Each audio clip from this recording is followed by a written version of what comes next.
decades old, truly horrifying, massive scandal where there were huge numbers of what they called grooming gangs, raping young girls.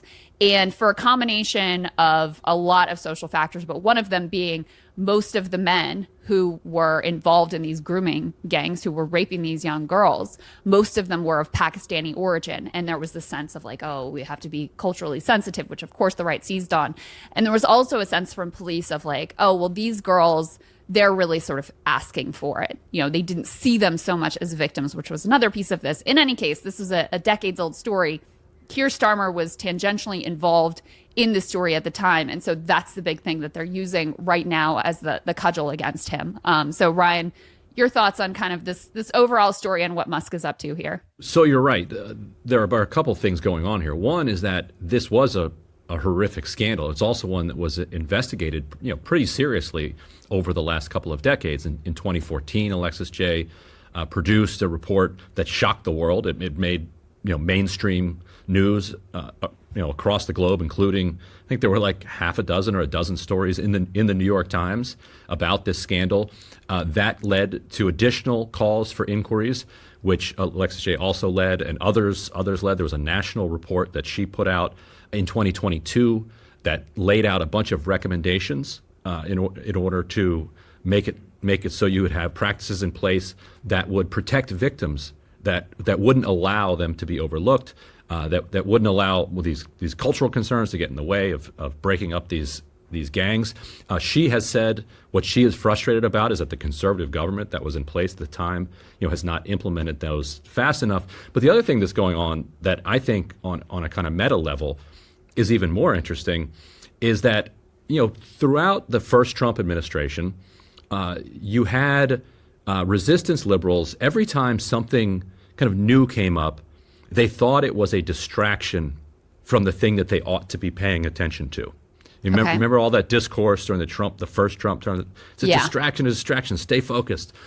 The elements of MAGA do the exact same thing.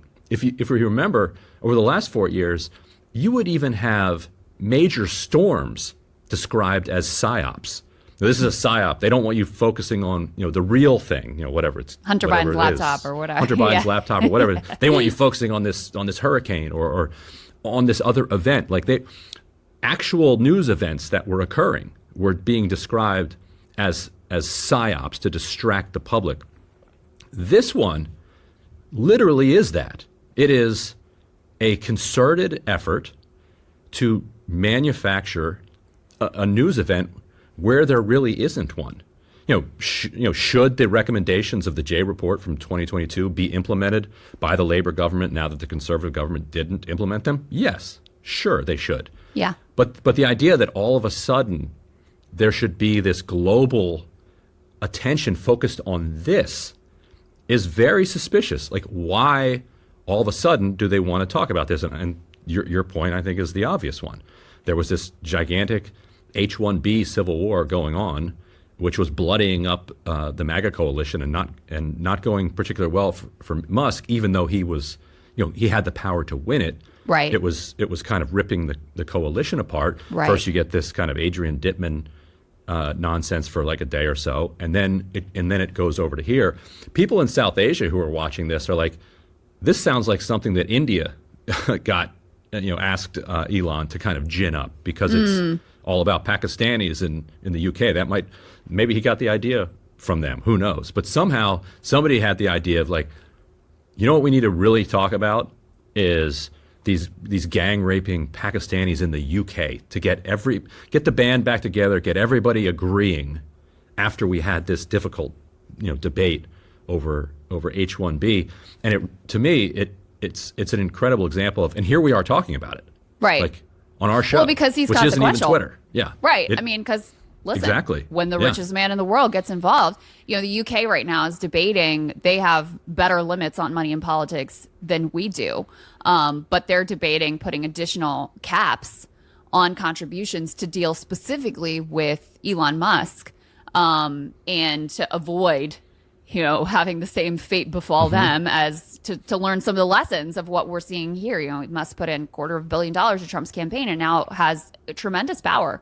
over our federal government. And so they're seeing that and saying, maybe we need to learn something from that. And, I think your point is a really apt one, because also the choice of issue. And again, I don't want to diminish that this is a horrifying story. I remember reading about it back in 2014, the number of girls affected, the fact that there were so few prosecutions. In fact, in a few instances, it was these girls, young girls, I'm talking as young as 11, who were, a few of them prosecuted themselves as like sex workers or for disorderly conduct. Absolutely abhorrent and insane. But it also has a lot of echoes with the way that immigration restrictionists in the US will use legitimate, accurate, undocumented immigrant crimes to paint a portrait of an entire migrant community as criminal, even as we know the overall statistics are that both documented and undocumented immigrants are more law-abiding than US citizens. And there's actually a similar dynamic here in the UK. You and I had both looked up the statistics.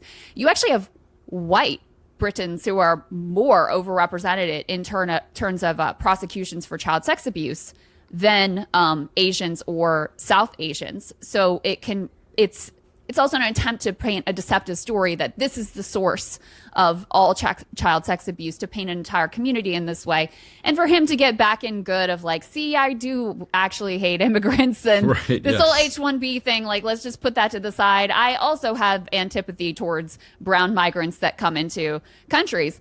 The interesting thing here is he's also taken the side of this dude that I don't even know if he would object to being called an Islamophobe, Tommy Robinson, who's like this, originally like soccer hooligan, criminal. He's been in prison for any number of things. Currently, he's in prison because he lied about this 15-year-old Syrian migrant who a video had gone viral of this kid getting beaten up and like sort of fake waterboarded, this like simulation of torture at his school.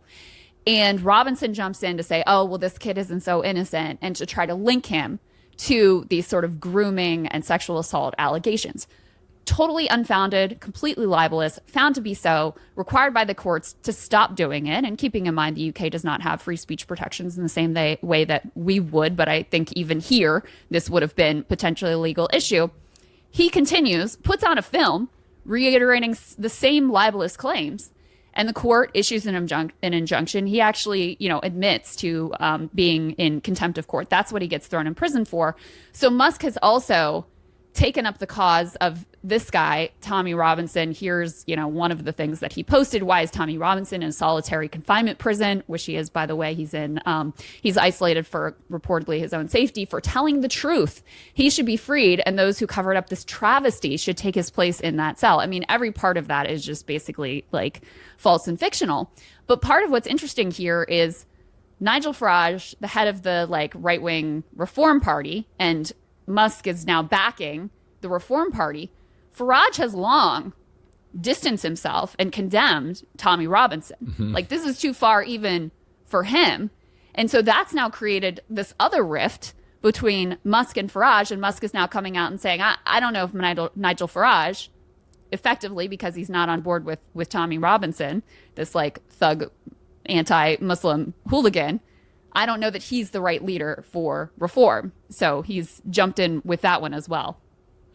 Right. And I almost feel bad for the people who are kind of earnestly, following Musk's version of this, because if that's all you're following, and he keeps repeating to his audience, do not read the mainstream press, do not read any news other than what you get on X. The only way to stay informed is to, listen to what I say and listen to what I elevate here on X. And if that's what you listen to, then you actually do think that this guy, Tommy Robinson, stood up for these rape victims and exposed this scandal of these grooming gangs and the entire establishment, which is, some linkage between Epstein and QAnon, was supportive of these underground, gangs. And so therefore they locked the whistleblower, truth teller, Tommy Robinson up. And if that's what you think and that's what you've been told, then of course, free him. That's what a travesty. What an outrage. If you actually look at what happened, like you said, he made a very specific allegation against a very specific person. By the way. The child. The court found that to be false. ordered him to stop saying that false